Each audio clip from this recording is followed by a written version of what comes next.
في تاريخ ال WWE في لحظات مش مجرد مصارعة، لحظات كسرت القواعد وخلت الجمهور يصرخ من الصدمة. في عالم المصارعة الحرة في لحظات بتغير اللعبة كلها، لحظات لما بتحصل الجمهور كله بيبقى واقف على رجليه وبيكون مش مصدق اللي شافه.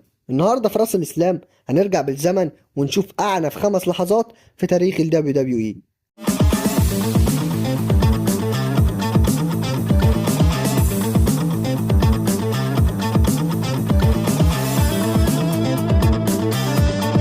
اللحظات اللي عملت إثارة الجدل، كسرت الحواجز وخلت المصارعة تبقى أكتر من مجرد عروض بتتعمل، لحظات حصلت قدام ملايين الناس. فأنتوا دلوقتي جاهزين تعيشوا الرعب من تاني ولا لأ؟ لو جاهز ما تبخلش إنك تعمل لايك للفيديو وأكد إنك مشترك في القناة ولا لأ، ويلا بينا. في المركز الخامس هو سقوط مانكايند من فوق القفص، ماتش الهيل الناسيل التاريخي في سنة 98 في عرض كينج اوف ذا رينج، ودي بالظبط هي اللحظة اللي غيرت معنى الهيل الناسيل. الاندرتيكر ماسك ميك فولي او مانكايند وبيرميه من فوق القفص، وقع من على بعد 6 متر على ترابيزة التعليق. الجمهور كان مذهول، المعلقين كانوا مصدومين. دي اللحظة اللي حولت ميك فولي لأسطورة في عالم المصارعة، واللحظة ديت كان ليها توابع غيرت المجال حرفيا.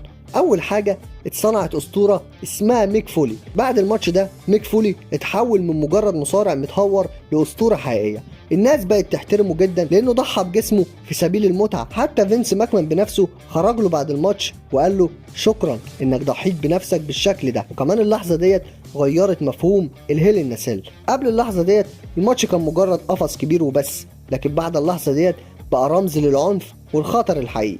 اي ماتش هيل الناسيل بعد كده الناس كانت دايما بتقارنه باللحظه ديت. وكمان اللحظه ديت عملت تاثير بدني رهيب على ميك فولي. الاصابه كانت حقيقيه، سنانه اتكسرت، بقه اتفتح، اتنقل للمستشفى بعد الماتش. الاصابات ديت أثرت عمره داخل الحلبات وبقت سبب في تقليل ظهوره في ماتشات عنيفة بنفس الدرجة، وده برضه رفع مستوى جمهور ال WWE في توقعاتهم. الجمهور بقى يتوقع إن أي ماتش كبير هيكون فيه لحظة مجنونة زي ديت، وده زود الضغط على باقي المصارعين والعروض اللي بعد كده. ودي كانت نقطة تحول كبيرة في علاقة فينس ماكمان بميك فولي. فينس شاف فيه مصارع عنده استعداد يعمل أي حاجة عشان ينجح العرض، وده خلى ميك فولي بعد كده يدخل في ستوري لاينز كبيرة وياخد ألقاب مهمة. وده برضو كان سبب كبير جدا في بداية اسلوب اكتر عنف في الاتيتيود ايرا. الماتش ده كان اعلان غير رسمي ان ال WWE دخلت عصر اكتر عنف وجرأة عن الاول، وده ظهر في السنوات اللي بعدها لحد ما بدأ عصر البي جي. ومن المركز الخامس هنروح للمركز الرابع. بروك ليزنر بيكسر سلسلة الاندرتيكر في راس المنيا 30. لحظة كلها صدمة وعنف نفسي للجماهير. السلسلة اللي استمرت 21 سنة بتتكسر قدام بروك ليزنر. الجمهور وشه ابيض، الكاميرا كانت جايبة ردود أفعال الناس وهي مصدومة، والكل كان عنده حق فعلا. طب ليه دلوقتي وليه بروك ليزنر؟ أحب أقول لك الموضوع ده كان ليه أسباب. أول حاجة السن والإصابات المتراكمة. الأندرتيكر كان عنده إصابات كتيرة جدا وسنه كان كبير، فالدبليو دبليو إي كانت شايفة إنه لازم يكون في نهاية للأسطورة قبل ما يعتزل رسميا.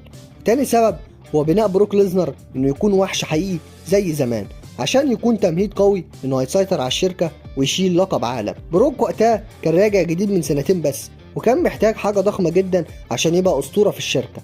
وتالت سبب هو قرار فينس ماكمان المفاجئ. فينس قرر ان بروك ليزنر هو المصارع الوحيد اللي يقدر يشيل المسؤوليه ديت، لانه مش هيحتاج النتيجه ديت عشان يترفع، هو اصلا وحش وده هيزود اسطورته مش اكتر. اما رابع سبب هو عمل لحظه صدمه للجمهور. الدبليو دبليو اي بتحب اللقطات اللي تعمل جدل للابد، ومفيش لقطه اعنف نفسيا من كسر سلسله الاندرتيكر التاريخيه، وديت هتعلق في دماغ اي حد شاف اللحظه ديت، وخصوصا اللي شافوها لايف. وكل اللي حصل ده كان ليه توابع كبيره، وخاصه في العصر الجديد اللي بدا بعد راس المنيا 30. كل اللي في القاعه كانوا مصدومين. الكاميرا صورت وشوش ناس وهي منهاره، لدرجه ان اللقطه ديت بقت ميمز وايقونه على النت لحد دلوقتي. اما بروك ليزنر بقى الباب اتفتح له انه يبقى اقوى مصارع في جيله، القاب عالم، هزيمه كل النجوم الكبار، وهيمنه كامله داخل الشركه. وكل ده أثر تأثير سلبي على نفسية الأندرتيكر.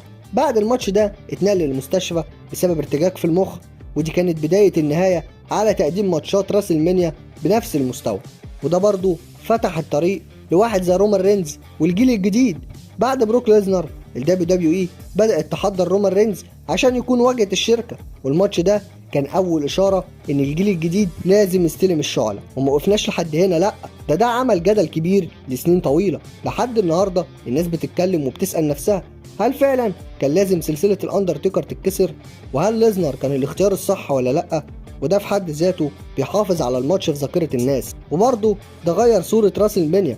قبلها كان الكل عارف ان الاندرتيكر دايما هيفوز في راسل مانيا، لكن اللحظة ديت خلت كل ماتش بعد كده غير مضمون، وده زود عنصر المفاجأة.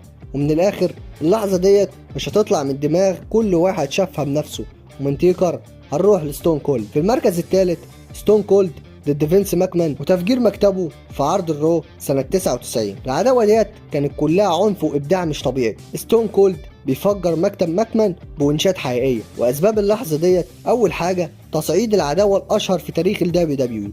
العداوة بين ستون كولد ستيف أوستن وفينس ماكمان كانت هي العمود الفقري لعصر الاتيتيود.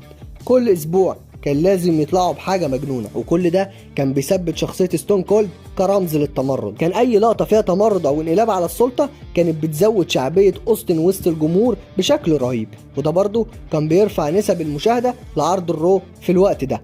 الدبليو دبليو اي ساعتها كانت في منافسة شرسة مع الدبليو سي دبليو، فكانوا بيحاولوا يعملوا لحظات تصدم الجمهور وتشدهم للعرض بأي طريقة، وأهم حاجة كان الإبداع تقديم سيناريوهات جديده. فينس ماكمان وتفجير مكتبه الشهير كانت حاجه جديده ما حصلتش قبل كده على شاشه الدبليو دبليو اي.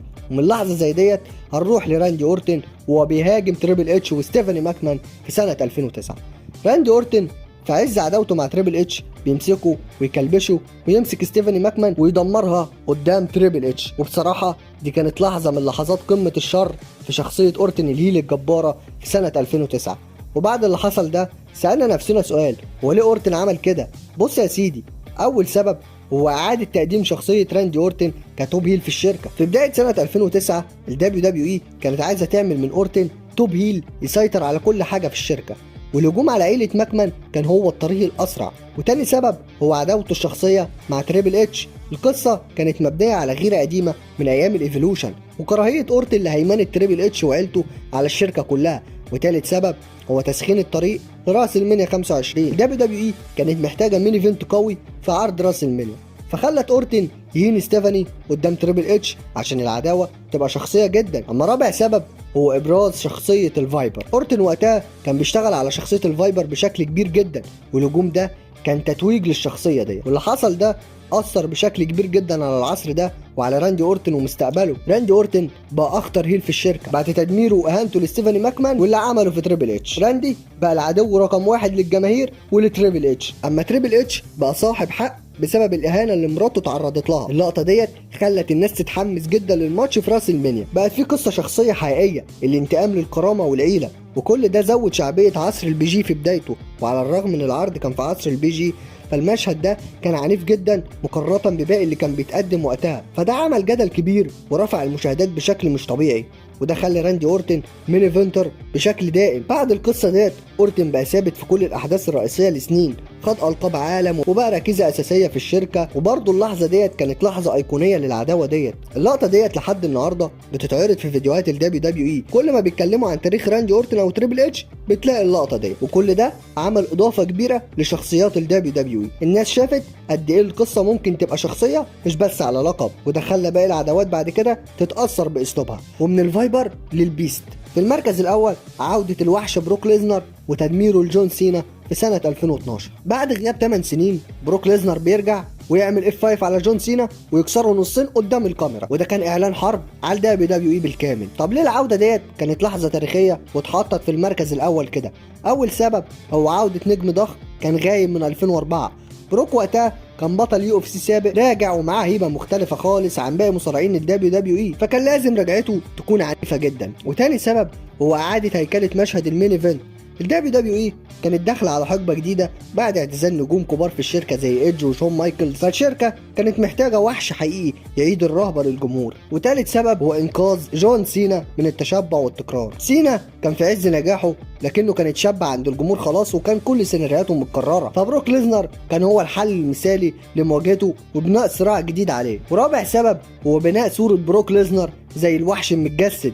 كان لازم من اول لحظه لازم الناس تحس ان هو مش مجرد عوده كده وخلاص، فبروك كان خطر حقيقي مختلف عن باقي الروستر. وكل اللي حصل ده عمل حاجات كتيره جدا غيرت مسار الشركه في 2012. عايزك تعد معايا: 1. تثبيت شخصية البيست الوحش اللي ما بيرحمش. بعد الاف 5 على سينا، بروك بقى وحش رسمي، كل ظهور ليه بقى يبني الرعب في خصومه. 2. تغيير طريقة حجز المباريات الكبيرة. ال WWE بدأت من اللحظة ديت تقلل ظهور بروك ليزنر وتخليه يشارك في ماتشات قليلة بس ضخمة، فبقى عندك سبيشال اتراكشن. 3. بداية سلسلة عنف جديدة مع سينا. الماتشات اللي بعد كده بينهم كانت مختلفة تماما، زي ماتشهم مثلا في سمر اسلام 2014 اللي بروك ليزنر دمر فيها سينا ب 16 سوبلكس سيتي. 4. فتح الطريق لكسر سلسلة الاندرتيكر بعد سنتين. بروك ليزنر بقى يتبني عليه تدريجيا انه هيكسر اساطير، والتمهيد ده ساعد ان الناس تتقبل كسره لسلسله الاندرتيكر في 2014. 5. اضافه مصداقيه حقيقيه للدبليو دبليو اي. بروك ليزنر كان راجع وهو وحش، فضرباته كان فيها واقعيه زياده، وده انعكس على كل الفقرات اللي شارك فيها. 6. نقطه تحول في شخصيه جون سينا. سينا بدأ بعدها يدخل في قصص أعمق، وبقى يحاول يثبت إن هو قادر يواجه أي حد مهما كان اسمه، وده بعد ما هزم الوحش بروك ليزنر في اكستريم رولز في واحدة من أعنف الماتشات داخل الشركة، وخصوصا إنهم كانوا في عصر البي جي، فده أضاف بعد جديد لشخصيته اللي كانت اتشبعت عند الجمهور، ودي كانت لحظات عنيفة جدا داخل الشركة، من أول سقوط ميك فولي الأسطوري من فوق القفص لحد رجوع بروك ليزنر وتحطيمه لجون سينا. احنا شفنا قدام عيننا لحظات مش بس عنيفة، دي لحظات غيرت تاريخ المصارعة الحرة، لحظات زي كسر سلسلة الاندرتيكر اللي صدم العالم كله، او مشهد تفجير مكتب ماكمان اللي خلى اوستن رمز التمرد ضد السلطة، او حتى هجوم راندي اورتن على ستيفاني ماكمان اللي حوله للفايبر الحقيقي. والخط اللي رابط بين كل اللحظات ديت هو جنون وشجاعة نجوم دخلوا القصة للنهاية، ضحوا بجسمهم او بسمعتهم عشان يكتبوا اساميهم بحروف من نار في تاريخ الدبليو دبليو. وبصراحة بعد ما وصلت لهنا فوقفت شوية ولقيت ان في لقطات كانت اعنف من كده وما جبتش سيرتها خالص، فقلت ايه رأيكم نعمل جزء تاني ونكمل بقية اللحظات اللي عمرها ما تتنسي خالص. فلو عجبك اللحظات ديت تقدر تكتب لي في الكومنتات نعمل جزء تاني ولا لا. انا راس الاسلام، ما تنسوش بقى تعملوا لايك واشتراك في القناة عشان يوصلكم اقوى محتوى عن المصارعة، ونكمل الرحلة مع بعض للحظة اللي خلت الدبليو دبليو اي تبقى اسطورة. وبس كده خلص الكلام، واحلى سلام.